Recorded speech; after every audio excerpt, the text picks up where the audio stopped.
What's up, beautiful people, and welcome back to Her Styles TV.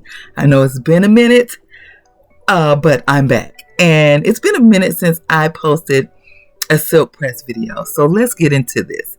We're going from this high density natural curls to a nice, sleek silk press. So what I like to do for my clients, and it makes my life easier, which is sectioning the hair off and putting it into bantu knots. And one of the major things you want when you do a silk press is to make sure there's no moisture at all in the press. So after I put the bantu knots in her hair, I like to sit her under the dryer for about 10 minutes just to get the roots dry. And then it does help straighten the roots a little bit. And so the blow dry is much quicker for me. So that's what I like to do. I do this for every silk press client. I even do this for some of my natural clients, depending on what they get. But putting them under the dryer first for about 10 minutes, letting their roots dry first is a game changer, and was a game changer when I started doing this.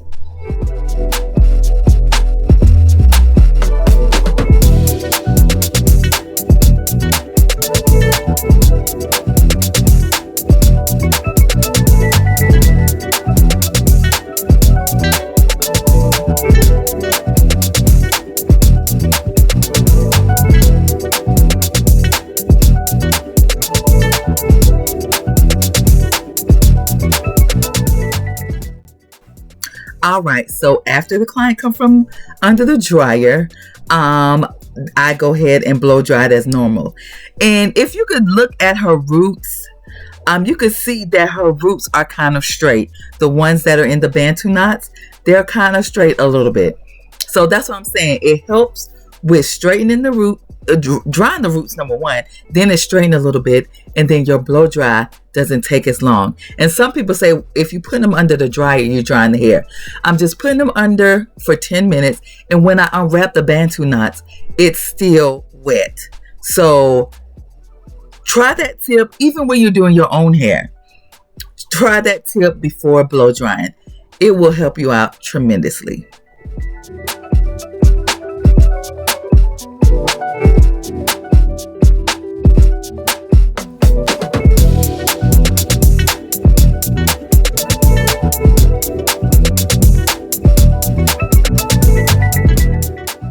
Okay, so after blow dry, you see how straight this hair is. So doing the method with the bantu knots just make the blow dry easier. And also the blow dryer is plays a part in it too. So after blow drying, of course, I gotta protect her hair, her curls. I use heat protectant before blow drying because my leave-in conditioner has heat protectant in it, and now this serum has heat protectant in it. We doing a double protection over here. Okay, so I'm just gonna press her hair, and she hasn't had a press in a while, and she needed a good trim. So I do suggest to my clients, if they want a accurate trim, to get the hair pressed.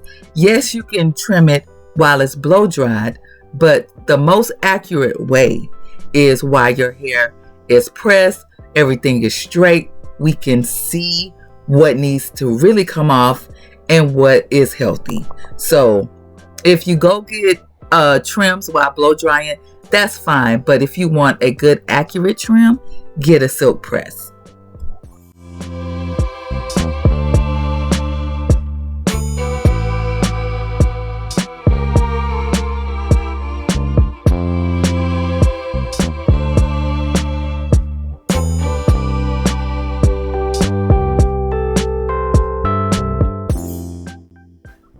Okay, now it's time for trim, and I like to start at the edges.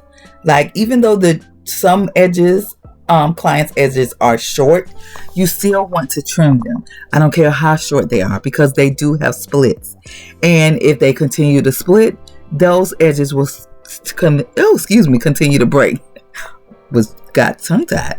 But anyway, I like to do a nice detail trim. I just don't go fast through the hair and trim it. I like to make sure I'm getting everything off as much as I can and just make it as detailed as possible, because you if you get in a trim, you want to trim, okay?